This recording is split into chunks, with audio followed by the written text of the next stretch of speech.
नमस्कार दर्शकों, मैं दीपक मजूमदार और अभी छत्तीसगढ़ की राजधानी रायपुर के माध्यमिक शिक्षा मंडल बोर्ड पे खड़े हैं और यहाँ एक संस्कृत विषय को लेकर के एक बड़ा आयोजन किया गया। संस्कृत के प्रखंड विद्वानों को सम्मानित करने का एक कार्यक्रम आयोजित किया गया, जिसमें गिरीश देवांगन मुख्य अतिथि के रूप में यहाँ मौजूद हुए और तमाम जो व्याख्याता हैं और विद्वान हैं संस्कृत के, उनको सम्मानित किया गया। बच्चों को भी सम्मान के स्वरूप जो है नगद पुरस्कार दिए गए। इस प्रकार से छत्तीसगढ़ में जो संस्कृत भाषा का जिस प्रकार से सम्मान पूर्वक यहाँ पे आयोजन किया गया, इस आयोजन में बालकृष्ण तिवारी जी को भी एक बड़ा सम्मान दिया गया, क्योंकि बालकृष्ण तिवारी जी राज उत्सव को छत्तीसगढ़ संस्कृत विद्वान अलंकार से उनको पुरस्कृत भी किया गया था।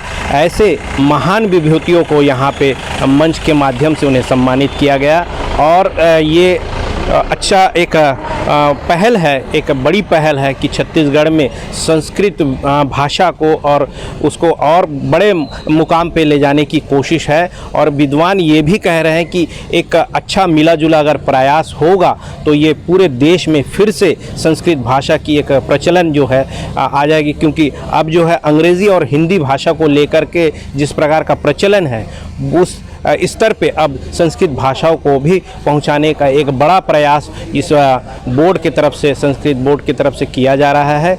तो दर्शकों, एक और बात है कि विभाग जो बोर्ड है, उन्होंने 2023 का तो सम्मान दिया है विद्वानों को, परंतु 2021 और 22 का सम्मान अभी भी बाकी है। ये बड़ा प्रश्न चिन्ह है कि पिछले 2 सालों का जो सम्मान है वो बाकी रहा है और वर्तमान साल का सम्मान अभी दिया जाना, मगर ये दोनों सम्मान, जो दोनों वर्ष के सम्मान है, वो कब दिया जाएगा, किस तरह से दिया जाएगा, ये बड़ा एक प्रश्न। तो दर्शकों, हमारे साथ जुड़े रहें, देखते रहिए ये खास खबर। मैं दीपक मजूमदार और आप देख रहे हैं हल्ला बोल न्यूज़।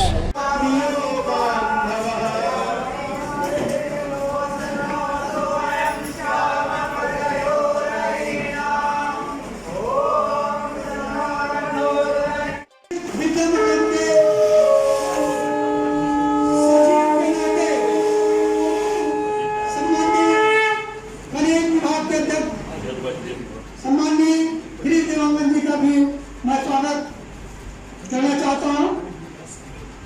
खनिज विकास निगम के अध्यक्ष सम्माननीय गिरीश देवांगन भैया जी का मैं भी संस्कृत बोर्ड के सचिव के नाते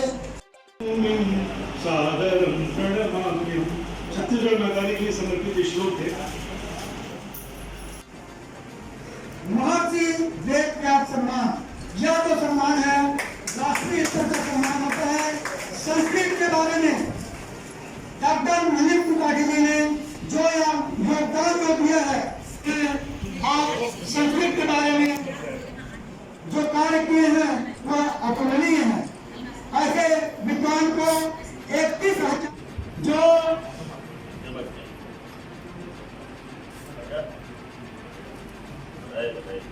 माता का तुल्य सम्मान आमंत्रित करता हूँ।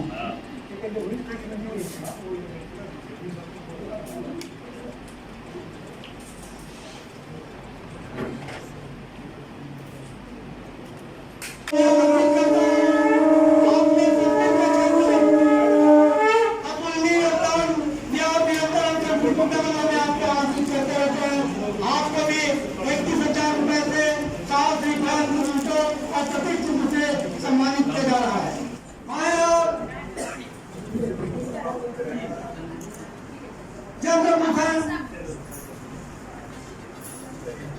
चंद्रमुखन जी आइए।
आयोग के अध्यक्ष ज्ञानेंद्र भैया, छत्तीसगढ़ जी जंतु कल्याण बोर्ड के अध्यक्ष भाई विद्याभूषण शुक्ल जी, विभिन्न सम्मान समारोह, विद्वान लोगों का सम्मान समारोह, छात्र छात्राओं का सम्मान समारोह कार्यक्रम था। और लगातार माननीय भूपेश बघेल जी के नेतृत्व में जिस प्रकार से छत्तीसगढ़ में संस्कृत को संस्कृति से जोड़कर देखा जा रहा है और उनके निर्देश है कि संस्कृत यहाँ मजबूत हो और संस्कृत ऊंचाई की ओर जाए, इस दिशा में यहाँ काम भी हो रहा है। और आज जितने प्रदेश भर के जितने भी विद्वान आए हुए हैं और देश के भी विद्वान आए हुए हैं, उनका सम्मान यहाँ किया गया। एक अच्छी पहल है और ढेर सारी शुभकामनाएं, ढेर सारी बधाइयाँ। जैसे कि स्वामी आत्मानंद स्कूल जो है इंग्लिश मॉडल की ओर जा रहा है, तो उसमें वहाँ पे भी संस्कृत का कुछ सब्जेक्ट होना चाहिए, ऐसा क्या उसमें मर्ज नहीं किया जा सकता? संस्कृत वहाँ भी ऑप्शन में है, जो छात्र संस्कृत लेना चाहते हैं वो रहता है, कहीं कोई मना ही नहीं। हम किस प्रकार से जोड़ पा रहे हैं, क्योंकि आप एक योग के मंडल के अध्यक्ष भी हैं। देखो, हम सब जानते हैं कि संस्कृत हमारे सनातन धर्म का सबसे प्राचीनतम भाषाओं में से है। सही मायने में कहें कि भाषाओं की बुनियाद पूरे संस्कृत पे खड़ी है तो कोई अतिशयोक्ति नहीं है। छत्तीसगढ़ संस्कृत विद्या मंडलम, जिनके अध्यक्ष, जिनके नेतृत्व में श्री सुरेश कुमार जी शर्मा के नेतृत्व में यह संस्थान, जो कि इनके पहले सचिव भी रह चुके हैं लगातार 10-15 सालों से, और ये बड़ा सुखद संयोग है और ये बहुत बड़ी बात है अपने आप में। मुझे ऐसा लगता है कि ऐसा कहीं देखने को नहीं मिला कि जो सचिव रहा हो वही उस संगठन का अशासकीय अध्यक्ष भी बना हो, ये बड़ी बात है। तो ये इस बात का द्योतक है कि सुरेश कुमार शर्मा जी कितने समर्पित भाव से संस्थान में अपनी सेवाएं दे रहे हैं और संस्थान के उन्नति में, उसकी प्रगति में उनका एक बहुत बड़ा योगदान है। यही कारण है कि प्रदेश के मुखिया माननीय भूपेश बघेल जी ने उनको इस संस्थान का अध्यक्ष बना करके मनोनीत किया है। और ये बड़ी बात है कि, और हमको पूरा विश्वास है कि आपके नेतृत्व में ये संस्थान बहुत आगे बढ़ा। रही सवाल योग और संस्कृत, दोनों एक दूसरे के पूरक हैं, पर्याय हैं, और यही कारण है कि संस्कृत इस विद्या मंडलम और हमारे योग आयोग के बीच में समन्वय सामंजस्य स्थापित है। यही कारण है कि आपके मार्गदर्शन की जब ज़रूरत हमें पड़ती है तो हम आपसे आग्रह करते हैं और उनका आशीर्वचन, उनका मार्गदर्शन हमको सहज रूप से मिलता है। निश्चित रूप से योग जो शब्द है उसका अभ्युदय संस्कृत शब्द से, संस्कृत से ही हुआ है। तो मुझे नहीं लगता है कि योग और संस्कृत में किसी भी प्रकार का कोई बहुत उसमें दुराव है, बल्कि हमारा सारा जो सार है वो संस्कृत में ही छिपा हुआ है। और निश्चित रूप से जब हम संस्कृत की बात करते हैं तब वहाँ आयुर्वेद का भी उल्लेख हो जाता है, वहाँ योग का भी उल्लेख हो जाता है, प्राकृतिक चिकित्सा का भी हम उसको बरबस उसको स्वीकार करते हैं। और स्वाभाविक है, संस्कृत के बगैर योग आयुर्वेद अधूरा है और पूरे इसके उत्थान में, इसकी पृष्ठभूमि में संस्कृत का बड़ा योगदान है। और बगैर संस्कृति के हम किसी योग या आयुर्वेद की विकास की कल्पना करेंगे तो वो बेमानी है। और भूपेश बघेल जी ने जो जिस प्रकार की जिम्मेदारी आपको सौंपी है उसका निर्वाह किस प्रकार करता है? छत्तीसगढ़ राज्य का संस्कृत विद्या मंडलम संस्कृत भाषा विकास के क्षेत्र में, इनकी शिक्षा के क्षेत्र में प्रगति पर है। वर्तमान में हमारे यहाँ छत्तीसगढ़ संस्कृत विद्या मंडलम में 90 संस्कृत विद्यालय हैं और उसमें लगभग 12,000 विद्यार्थी संस्कृत शिक्षा से जुड़े हुए हैं। इस नए सत्र में भी 10 विद्यालयों का प्रस्ताव प्राप्त हुआ, तो इस प्रकार से 100 विद्यालय हो जाएंगे। संस्कृत भाषा के साथ साथ हमारे विद्यार्थी आधुनिक भाषाओं को, आधुनिक जो शिक्षा है उसको भी पढ़ते हैं, वो संस्कृत भी पढ़ते हैं और गणित विज्ञान, सामाजिक विज्ञान या उत्तर मध्यमा स्तर पर वो कला, वाणिज्य और विज्ञान संकाय के विद्यार्थी बनते हैं। तो हमारे संस्कृत की शिक्षा के क्षेत्र में जुड़े हुए विद्यार्थियों को उत्तर मध्यमा अर्थात 12वीं उत्तीर्ण करने के बाद सभी क्षेत्रों में जाने का अवसर मिलता है। कुछ विद्यार्थी इंजीनियरिंग कॉलेज में पढ़ रहे हैं, कुछ विद्यार्थी प्रवचन कर रहे हैं, कुछ तिरुपति में पढ़ रहे हैं, कुछ काशी में पढ़ रहे हैं। इस तरह से संस्कृत पढ़ने वाले विद्यार्थी आधुनिक शिक्षा के क्षेत्र में भी और संस्कृत शिक्षा उच्च शिक्षा के क्षेत्र में भी अपना अध्ययन उन्होंने शुरू कर दिया है। ऐसा क्यों है कि संस्कृत बहुत दबती हुई जा रही है और हिंदी, उसके बाद इंग्लिश हमारे जो है मॉड्यूल में आ गया है, जीवन शैली में आ गया है, जबकि हमारी परंपरा, रीति रिवाज, सनातन जो है वो संस्कृति से जुड़ा हुआ है। निश्चित रूप से वस्तुतः हम जो संस्कृत हमारे साथ साथ चलने वाली भाषा है। आज हम जाते हैं, चलते हैं, बड़े लोगों से बात करते हैं, सबसे मिलते जुलते हैं, तो निश्चित रूप से उसमें जो एक हमारे मन में भावना रहती है वो आदेश संस्कृत का ही है। आचार शिक्षा हमारी जो भारतीय मनीषा है, उस मनीषा का चिंतन संस्कृत भाषा में ही भी वो अभिव्यक्त हुआ है। इसलिए संस्कृत भाषा, उसको संस्कृत माता भी बोलते हैं, क्योंकि संस्कृत ने ही सहज कर सारे ज्ञान को रखा है और संस्कृत के ज्ञान के आधार पर, उसके मार्गदर्शन पर हमारा जो समाज है, हमारी संस्कृति पल्लवित और पुष्पित है और समुन्नत है। तो निश्चित रूप से संस्कृत का ऐसा नहीं है, संस्कृत भी अपने ठीक है कि वर्तमान में यदि भाषा के बारे में विषय करें तो कई तरह की बातें उठती हैं, लेकिन निश्चित रूप से अब छत्तीसगढ़ राज्य में संस्कृत का महत्व समझा जा रहा है। और आज जो 12,000 विद्यार्थी यहाँ पर जुड़े हुए हैं, वो सभी प्रकार के विद्यार्थी हमारे संस्कृत विद्यालयों में पढ़ रहे हैं और अपना भविष्य निर्माण कर रहे हैं। मेरा बिल्कुल मानना है कि हमारे विद्यार्थी उत्तर मध्यमा के बाद भी यदि वो इंजीनियरिंग क्षेत्र में जाते हैं या डॉक्टर कहीं बनते हैं या और किसी क्षेत्र में जाते हैं, तो संस्कृत का साथ उनके जीवन भर नहीं छूटेगा और उन्होंने जो कुछ अध्ययन किया है, जिसको आत्मसात किया है, उसकी अभिव्यक्ति उसके जीवन में होती रहेगी। इससे हमारी संस्कृति का भी स्वरूप दिखाई देता है। परिचय। मैं डॉक्टर सुरेश शर्मा, अध्यक्ष छत्तीसगढ़ संस्कृत विद्या मंडलम। सर, जिस प्रकार से आज आपको सम्मान मिला है और राज्य अलंकृत भी हैं आप, तो क्या महसूस हो रहा है आपको ये सम्मान प्राप्त करके? मैं इन समस्त सम्मानों से अपने आप को गौरवान्वित महसूस करता हूँ, क्योंकि जो मैं कई वर्षों तक प्रयास करके कार्य किया था रचना के संबंध में और शोध कार्य के संबंध में, उन समस्त मेरे परिश्रम का परिणाम इससे मुझे मिल गया। विशेष रूप से जो आप शोध कर रहे हैं, तो उसका मुख्य बिंदु क्या है शोध का? मेरा मुख्य बिंदु माने प्राचीन कृषि विद्या से संबंधित है और प्राचीन कृषि विद्या को आज के तकनीक से मैं जोड़ने का प्रयास किया हूँ।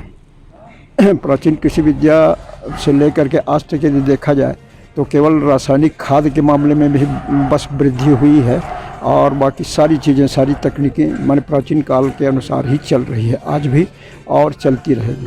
जो कृषि विज्ञान में जो हरित क्रांति आई तब से लेकर के अब तक के अभी भी हरित क्रांति के माध्यम से कृषि हो रही है, तो आप उसको कैसे अलग मानते हैं? अलग माने उस समय भी हरित क्रांति जैसा ही था, लेकिन वो सामने नहीं आया था। इसलिए जैसे उदाहरण के लिए जैविक सिद्धांत कहते हैं ना, तो प्राचीन काल में भी माने जैविक खेती की जाती थी। भले ही आज जितना इसको उछाला गया है, आज की कृषि जैविक पद्धति कहकर, वो प्राचीन पद्धति है। प्राचीन पद्धति में ही माने छोटे छोटे कीड़े मकोड़ों को सड़ा करके या गोबर के खाद को ये करके माने कृषि कार्य किया जाता था। आज उसी को ही विकसित रूप में कृषि का जैविक सिद्धांत ऐसा करके कहा जा रहा है। और प्राचीन काल की हमारी जो कृषि थी वो और सबसे ज़्यादा उपजाऊ थी आज के कृषि से, माने बहुत ही अधिक। आज तो केवल रासायनिक खाद के मामले में माने उपजाऊ हो गई है, लेकिन प्राचीन काल में घर के ही खाद और घर के ही द्वारा माने जैविक सिद्धांत के द्वारा तैयार किए गए खाद से ही यानी हमारा कृषि कार्य होता था। तो कृषि कर्म को ही मैं सर्वश्रेष्ठ बताने का प्रयास किया हूँ। यानी कृषि कर्म माने हर व्यक्ति का कर्म है और इस कृषि कर्म के कई सिद्धांत हैं, उस सिद्धांत के अनुसार ही कृषि का कार्य आज भी हो रहा है। सर, आप संस्कृत के प्रकांड विद्वानों में जाने जाते हैं। मध्य प्रदेश और छत्तीसगढ़ के 21 विद्वानों में आपका नाम गिना जाता है और हर सफल इंसान के पीछे कोई ना कोई जैसे किसी के गुरु होते हैं, तो आपके कोई ऐसे गुरु जिनका आप उल्लेख करना भी चाहेंगे या याद करना चाहेंगे उन गुरु को? हाँ, डॉक्टर रामनिहाल शर्मा जो मेरे शोध कार्य के निर्देशक थे, उनकी कृपा है, क्योंकि उनके चरणों में रह करके मैं 30 वर्षों तक मैंने शोध कार्य के लिए अध्ययन किया हूँ। इसलिए मुझे काफ़ी समय तक मैंने उनके साथ रहने का गौरव प्राप्त हुआ। और वो मध्य प्रदेश नहीं बल्कि राष्ट्रीय स्तर के विद्वान थे और भले ही उनकी कृति कोई सामने नहीं आई है, लेकिन उनसे बढ़ कर के कोई विद्वान इस प्रदेश के अंतर्गत है ही नहीं। प्रदेश में जिस प्रकार से अभी संस्कृत को लेकर के बड़ी सरगर्मी लगी हुई है। आपको सम्मानित किया जा रहा है, आपके जैसे बहुत ऐसे प्रोफेसरों को सम्मानित किया जा रहा है। तो कहीं ना कहीं ऐसा लगता है कि अब छत्तीसगढ़ में संस्कृत की अपनी एक पहचान होगी, वो पूरे देशव्यापी पे कैसे पहुंच पाएगा? हाँ, इसी इसके लिए तरह क्या तैयारियां हैं? इसी तरह से यदि मैंने सम्मान आदि कार्यों को आगे बढ़ाते जाए, है ना, या संस्कृत के व्यक्तियों को प्रोत्साहन देते जाए, तो ये कार्य आगे बढ़ सकता है। लेकिन दुख की बात है कि यहाँ संस्कृत के विद्वानों के द्वारा ही यहाँ के संस्कृत विद्वानों को थोड़ी उपेक्षा की जाती है। और यदि उपेक्षा न करे, माने हर व्यक्ति को मार्ग दिखाए, तो यहाँ के भी संस्कृत विद्वानों का उत्थान हो सकता है। किस तरीके से उपेक्षा हो रहा है? उपेक्षा इस तरह से, जैसे मान लीजिए कोई व्यक्ति बहुत पढ़ा लिखा है, बहुत कार्य किया है ना, लेकिन उसके ऊपर कोई ध्यान नहीं देता। आज प्रचार प्रसार का माध्यम है, तो प्रचार प्रसार करने वाले को ही ज़्यादा ध्यान दिया जाता है, और जो चुपचाप अपने अध्ययन कार्य में लगे हुए हैं या मार्गदर्शन कार्य में लगे हुए हैं, उनका कहीं पर कोई नामोल्लेख नहीं होता। तो आपको क्या लगता है इसके जिम्मेदार कौन है? इसके जिम्मेदार हमारे संस्कृत वाले ही हैं, माने संस्कृत वाले ही हैं। यदि मैं किसी दूसरे को रास्ता न दिखाऊं, तब तक वो उसका रास्ता बंद कैसे पाएगा, है ना। तो मैं जिस प्रकार से उन्नति किया, उस उन्नति को मैंने दूसरे व्यक्ति को भी मुझे बताना चाहिए। मतलब सुधार की आवश्यकता है। हाँ, सुधार की आवश्यकता है, बहुत सुधार की आवश्यकता है, और स्वार्थपरता न हो। हैं, हम वसुधैव कुटुंबकम कहकर चलते हैं, लेकिन हमारे संस्कृत के विद्वान ही माने उस प्रकार की भावना नहीं रखते। आज मुझे ये दुख लगता है। शासन स्तर पर क्या सहयोग होना? और शासन इस स्तर पर सहयोग कर सकता है यदि हम एक रहें तो।